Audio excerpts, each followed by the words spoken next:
ದಕ್ಷಿಣ ಕನ್ನಡ ಜಿಲ್ಲಾ ಕಾಂಗ್ರೆಸ್ ಸಮಿತಿಯ ಪ್ರಧಾನ ಕಾರ್ಯದರ್ಶಿಯಾಗಿರುವ ಚಿತ್ತರಂಜನ್ ಶೆಟ್ಟಿ ಅವರ ಕಾಲಿಗೆ ಗುಂಡೇಟು ಬಿದ್ದಿದೆ.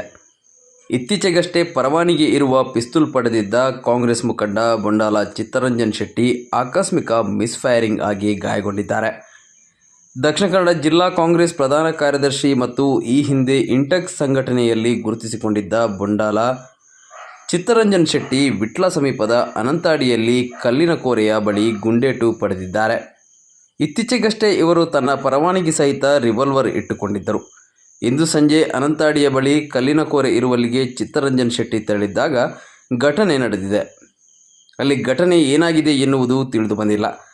ತನ್ನದೇ ರಿವಾಲ್ವರ್ ಗುಂಡು ಆಕಸ್ಮಿಕವಾಗಿ ಸಿಡಿದು ತೊಡೆಯ ಭಾಗಕ್ಕೆ ಗಂಭೀರ ಗಾಯವಾಗಿದೆ ಎನ್ನಲಾಗಿದೆ. ಅವರನ್ನು ಮಂಗಳೂರಿನ ಖಾಸಗಿ ಆಸ್ಪತ್ರೆಗೆ ದಾಖಲಿಸಲಾಗಿದೆ.